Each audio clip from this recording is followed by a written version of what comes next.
Thanks for tuning in live to Toronto Business Summit, the largest business marketing event in Canada. And now your host, Max Carter.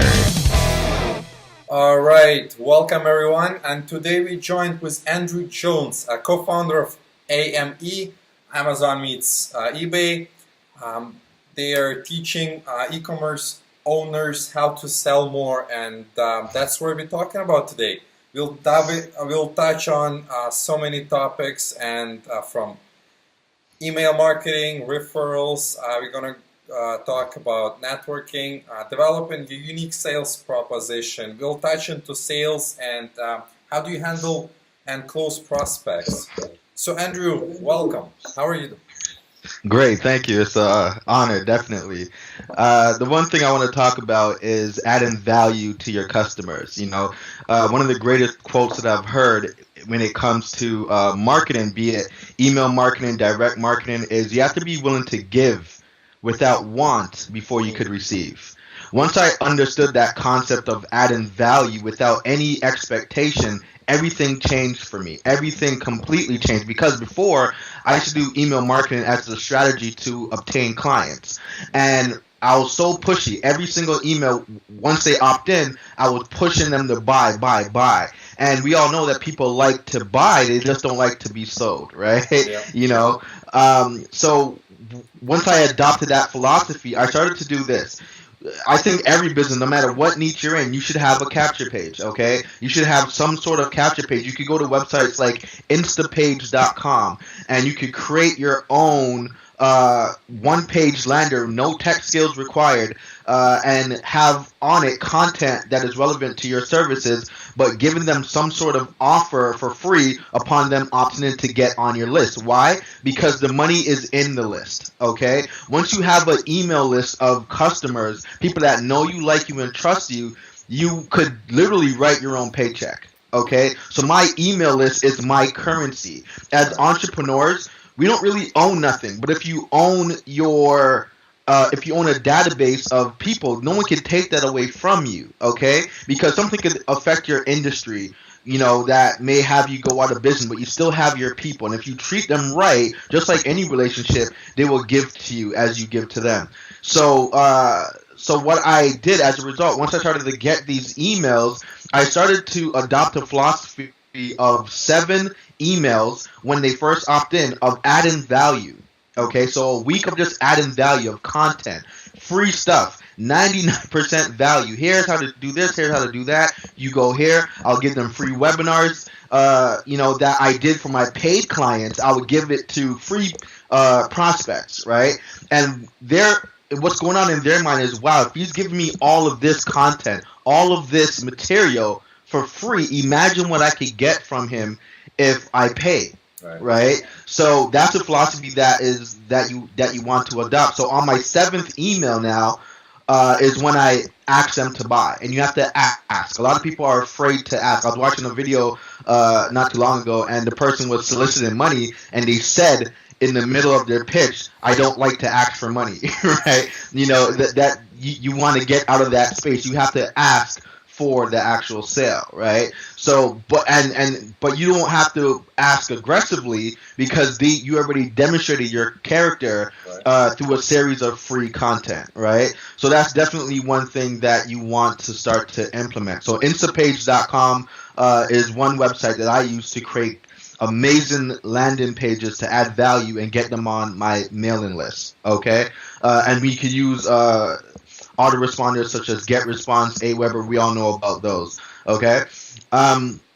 Another way that I started to get more clients, get more leads, close more deals is I started to implement I started to offer incentives to my clients, to my current clients, to bring me more clients. So we all heard about, getting referrals, right?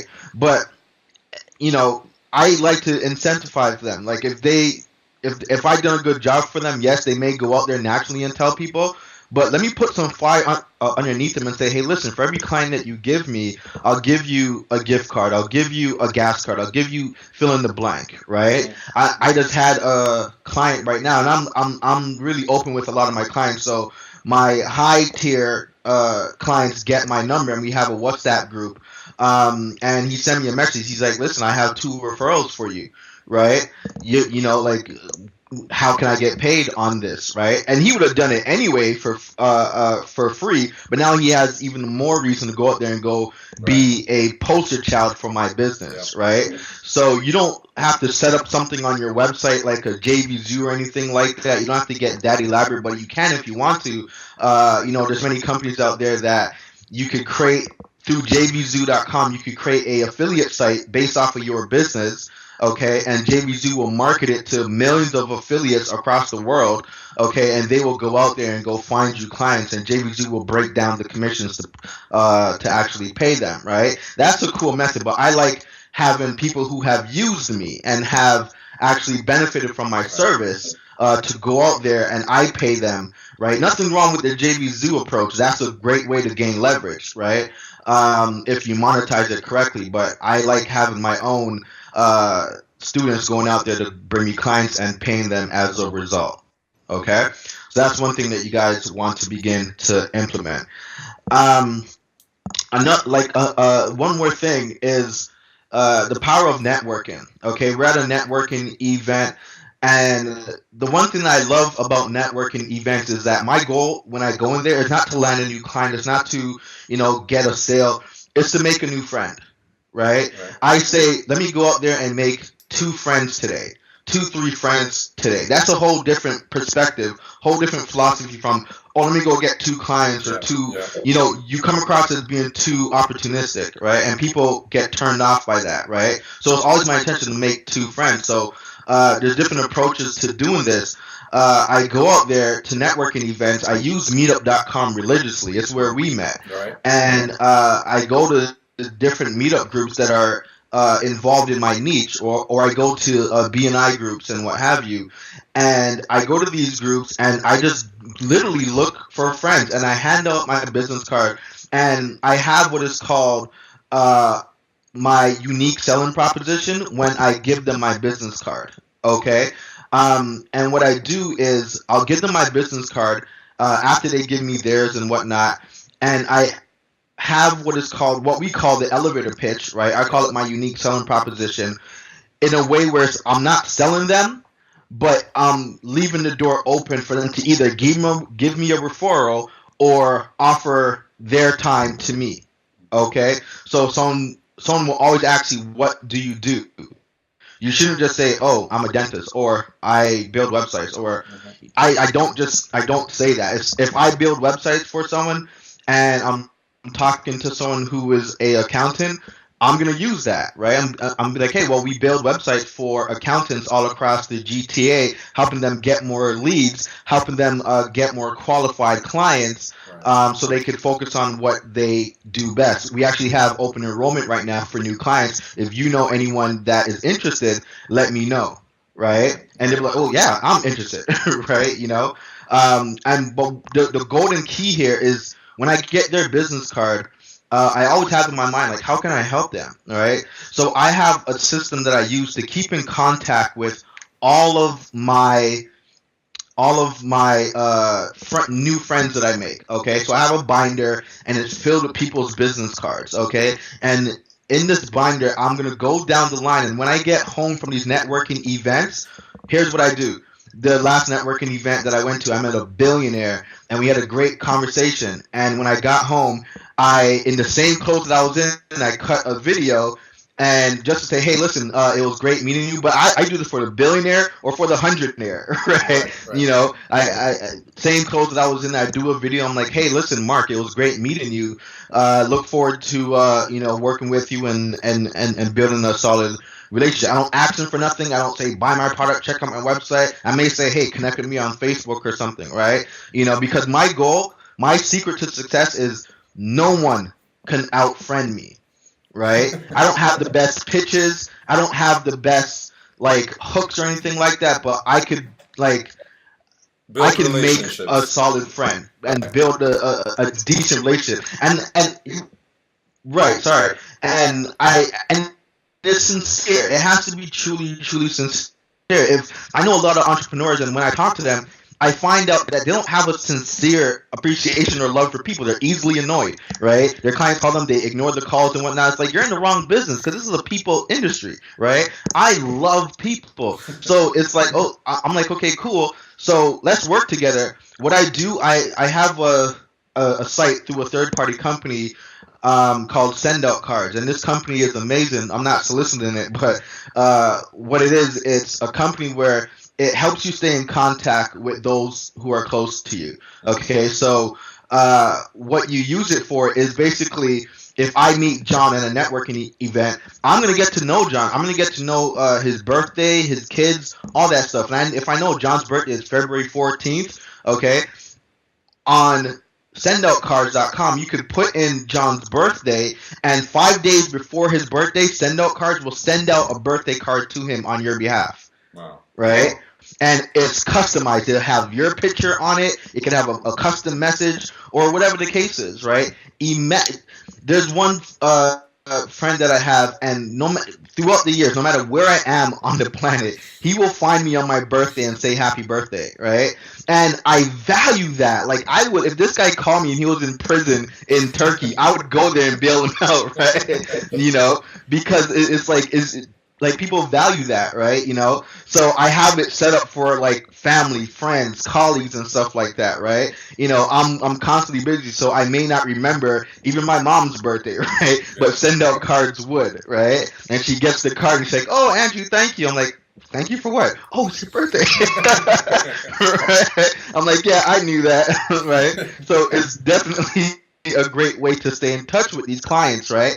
And what's going to happen as a result is the law of reciprocity, right? Once you give, you will receive. That's how the universe is balanced out, right? There's no way you will give and not receive, right? So they will keep you in mind. I always put my email signature at the bottom, right, with what I do and my website and whatever the case is. And when they have come across a client that needs funding or needs whatever that you could facilitate, you will get that referral. And even if you don't, it doesn't mean I'm going to stop sending them, because why? I read a book called Dig Your Well Before You're Thirsty. It's on Amazon for I think a few bucks. And it talks about building a network, right? I wish university had a program called Networking 101, because that truly is one of the keys to success, right? If you could collect a database of people, right, and find a great way to stay in contact with these people, you don't have to worry about anything, right? You know, so that's one thing that you guys want to employ. Again, the site is called sendoutcards.com. It's a small monthly fee, but your ROI in terms of the relationships and the referrals that you get over time is definitely worth it. So how do you handle sales on the phone? Okay, I get that question a lot, and that I do, etc. But a lot of them come from ads that I put out there. Okay, and they may respond to an ad. I have a 1-800 number. They call it. I'll be in aisle 3 of the grocery store, and I get a call from a client. Right, I make sure I go in a quiet space by the grapes so I can speak with them really quickly. And I have a 7-minute pitch, okay, that I know my numbers. Your numbers are really important as well, too. Jim Rohn said, if you do something often enough, a ratio will begin to appear, okay? So I know that if I talk to at least 10 people, okay, if I get at least 10 responses from my ads based on what I've been doing consistently, okay, I could close at least 7 out of 10. So therefore, my income is predictable, okay? I just need to put this much money into advertising. It will get me this much responses. It will yield me this much dollars. Okay, but I need to get those calls. I need to get through my pitch, right? You know, so it's interesting because it doesn't really matter who's on the end. The numbers don't lie, right? However, your pitch does matter, okay?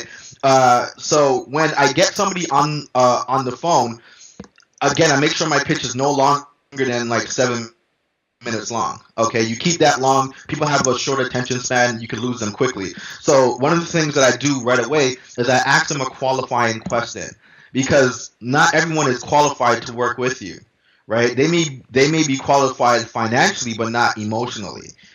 They may be qualified emotionally, but not mentally, right? I had this one client that was ready to pay us thousands and thousands of dollars. They would have been like one of our biggest clients, but I had to turn them down because I seen certain things that were off. I'm like, the headache is not worth it, right? You have to have a standard of who you take on. You're not a flea market where you could bargain, right? You have to set that standard of the type of clientele that you take on board. So I asked them a qualifying question. So, for example, the question could be, hey, let me ask you right now before we go any further, are you currently working right now? Okay, so say you offer something where it requires them to pay you money and they're not working, right away, more than likely they're not qualified. Yep. In which case, I don't go into the pitch. I would just send them to our website, and based off of what they see, if they call me back, I know that they have some sort of savings or something to the side where they could figure out how to get it done, right? But so that's the first question that I ask them, right? And if they pass that qualifying, right, and your questions could vary based on your industry, right? But yeah, so that's one of the first questions that I will ask them after the qualifying question to see if they are a good fit for my company. The pitch that I go into is I basically paint a picture for them. Yeah, sorry. I basically paint a picture for them. Me, when I do a lot of public speaking, and when I speak to people, I like to think of my tongue as a paintbrush. I like to paint a picture for them so they can see a before and after. Okay? So in a way, I'm like, okay, great. Here's where you are now. Here's where you're going to be in 30 days as a result of working with us. In 90 days, you have to give them some sort of monetary, like some sort of value at the end of your pitch or during your pitch. Where you are now, great. By working with me in 30 days, in 60 days, in 90 days, whatever the case is, you can't guarantee nothing, right? Or you may be able to guarantee something depending on your niche. But I can guarantee it based on the confidence in what I do. So I give them a time frame of 90 days. Say in 90 days, I could take you from here to here. Yeah. Okay? We have done it constantly. We have crazy testimonies. But in 90 days, you'll be here, and this will be your result. If you work with me and you do what we say. If not, you get a full refund, right? I find when you offer a refund policy, it demonstrates confidence, right? And in my 4 years of doing this, I've gotten not one refund, right? Because we under promise and we over deliver, right? That's another key to add inside of your pitch as well too. Don't give them the entire moon, right? Just give them the picture of it. So in my pitch, I do give them like a 30-day or 90-day guarantee. And then what I do after that is I start before I go into the price. I never say the price first, because they will ask me, well, how much is it, right? I'm like, well, before I tell you how much it is, let me tell you what it is we're going to do for you, right? Because if you tell them the price first and then you tell them what you're going to do, they're going to match the value, right? But if you do it the opposite way, it always worked in my favor where it's like, that's it? Because you just went off in a list of what you're going to do. So a key to doing that is using the word in addition to. Right? So when I say to them, so for my business, I'm like, hey, listen, by coming on board with us, we're going to give you a video course that's step-by-step designed to show you how to do exactly what I told you for you to achieve the results in 30 to 90 days. In addition to that, you could come down to our office. You have a face-to-face session with me, and we get to sit down. And I'm going to hold your hand until you're confident and competent enough to do it on your own. In addition to that, right? And I keep going, right? In addition to that, you get to come to our live training that we do with all of our Toronto students in the same class and same environment and paint the picture, right? In addition to that, we have a Facebook group, even if it's small, right? In addition, we have a WhatsApp group for only, and I give them the price tag, right? So in their mind, it's like, whoa, I always get, and my price tag is not cheap, right? But I still get a lot of times all that for that. Like, seriously, sign me up, right? But if you do it the other way around, psychologically they match the value, right? So make sure that you begin to employ that. Um, After that, you want to go into the close. Okay, the close is the most important part, and I feel like a lot of people have issues with closing. I met a lot of great sellers, but not a lot of great closers. They could. It's like I used to watch a lot of, like a lot of sports, or in middle school. We played basketball, and what was interesting, we had this one point guard, which was me, and I was a great point guard, but I could never score, right? So my coach always said, Andrew, you stay up top and you just pass the ball, right? You know, because I was good. I could cross you out and do tricks and hit the ball off of your arm, but I couldn't hit the basket. So I find that's the same thing with a lot of sellers. They have a great sales game, right? They know all the gimmicks and all these tricks of the trade and whatnot. And again, these they shouldn't be tricks or anything like that. It should be authentically you coming through your pitch. You want to give them that 100%. But the main part is scoring, is making that basket, is closing, asking for the sale. Okay, so how you do that is you simply ask for the sale, right? But there's ways that we do it. We all heard of the age-old, assuming the sale, right? I always thought that was corny, right? But it's never what you do, but how it's done, right? So I like to give people an option, right? I'm like, okay, well, you can pay by our website, or you can pay by e-transfer, or you can pay by cash. Which one is more efficient for you, right? I just go into it, especially like if I'm in front of them. I meet a lot of prospects at my office or at Starbucks or something, and I really assume it. I take up my calendar. I'm like, okay, great. When can we book your first session? Right? I have Friday open at 4, right? And because my whole thing is this: if I give you everything that you need, I answer all your questions, okay? And you still can't make up your mind in a short amount of time, and I'm not asking for a huge investment, it tells me a lot, right? It tells me a whole lot, right? We all know the age-old story of Napoleon Hill in the book Think and Grow Rich, when he was offered to write the book. After Andrew Carnegie told him everything that he needs to do, Napoleon Hill, after 30 seconds, said yes. And Andrew Carnegie said, if it took you longer than 30 seconds, I would have reclined my offer to you, right? Because once it shows indecision, which is a huge, barrier for success for a lot of people, right? So you definitely want to ask for the sale, but ask for it intelligently, okay?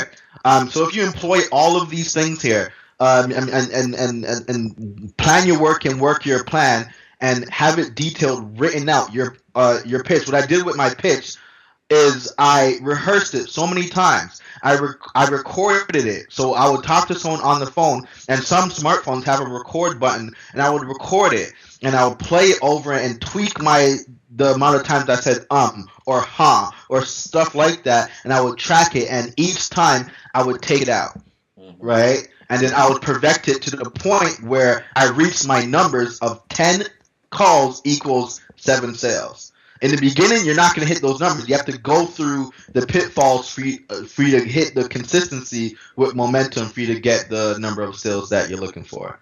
So I hope that adds some value to you guys today on how to attract more customers. Andrew, and that's been incredible. There's so many gold nuggets in this one. And so how can our listeners get in touch maybe, or learn more from what you do? Do you have a website or?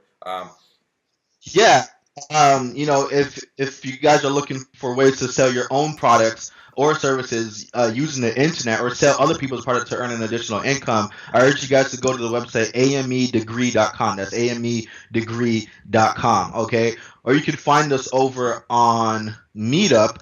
Okay, just type in Toronto e-commerce, okay, and you could, or GTA e-commerce rather, and you'll be able to find our group and join our group. We have weekly seminars and workshops, not only about e-commerce but just about business finance and business funding, exporting, things of that nature, things that could help you in your current business, website building techniques, etc. We are a business portal for the small business entrepreneur. So again, if you want to go to the direct link, you could go to meetup.com/, how to make money online. Okay. So that's meetup.com/, how to make money online. Or just go to Meetup and type in GTA e-commerce. Sounds good. Thank you, Andrew. It's been a pleasure chatting with you today.